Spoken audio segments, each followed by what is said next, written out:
Assalamualaikum warahmatullahi wabarakatuh.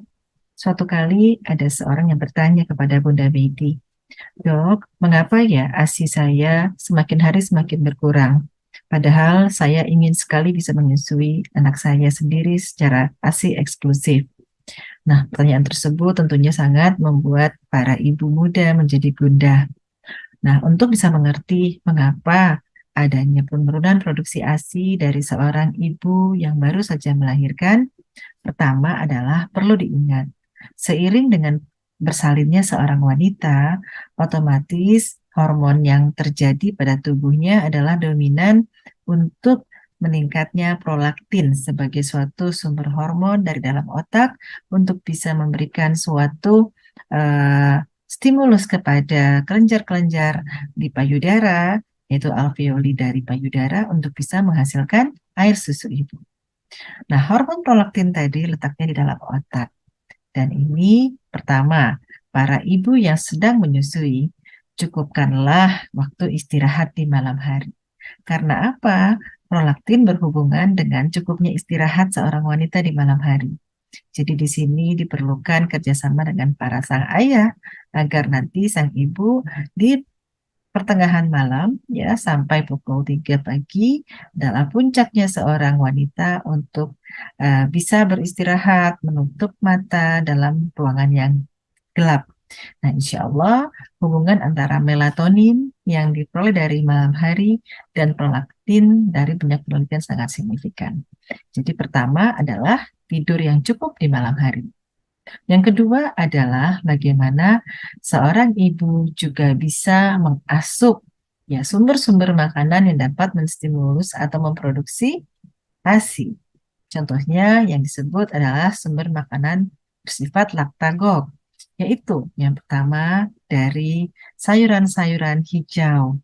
Ya, jadi terutama sayuran-sayuran yang dimasak bening, ya, protein hewani juga demikian, dari mulai ikan, dari mulai telur, kemudian buah-buahan yang mengandung beberapa vitamin B dan juga asam folat yang cukup tinggi seperti buah pepaya, buah alpukat, ya, kemudian bawang putih, kemudian sayuran hijau sudah sangat familiar, tentunya daun katuk, daun pepaya, ya, silakan daun kelor, gitu.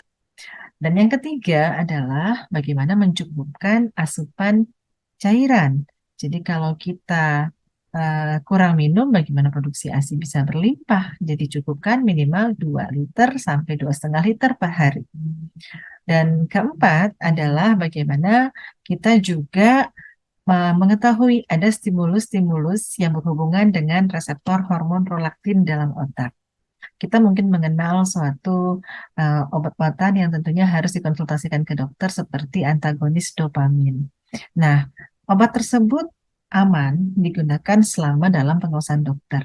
Jadi bagi yang asinya benar-benar seperti akan berhenti, bisa distimulus dengan obat-obatan yang berjenis antagonis dopamin. Ya, itu boleh digunakan kurang lebih selama 1 pekan dengan dosis 3 kali 1 atau bisa lebih. Nah, jadi ini dikonsultasikan dengan para dokter ahli, baik itu dokter bagian endokrin, bagian hormon, maupun oleh dokter spesialis obstetri dan ginekologi. Nah, yang berikutnya adalah bagaimana kita bisa memberikan suatu stimulus dengan sentuhan massage yang berupa pijat oksitosin di bagian regio tulang belakang.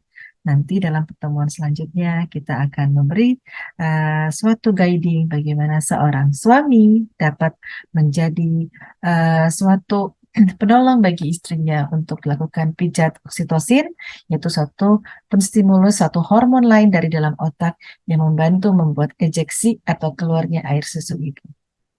Oh iya, satu lagi, the last but not least ya, berarti apa itu? Bagaimana seorang ibu menghindari untuk mempamping payudaranya, tapi bagaimana sang bayi bisa sucking atau langsung menyusui dengan puting susu sang ibu. Karena pada areola mami atau pada puting susu terdapat satu reseptor-reseptor yang memberikan stimulus feedback kepada otak agar otak mengeluarkan hormon oksitosin yang merupakan hormon yang bekerja sama dengan prolaktin menghasilkan air susu secara optimal. Sekian dari Bunda Miti, semoga bermanfaat.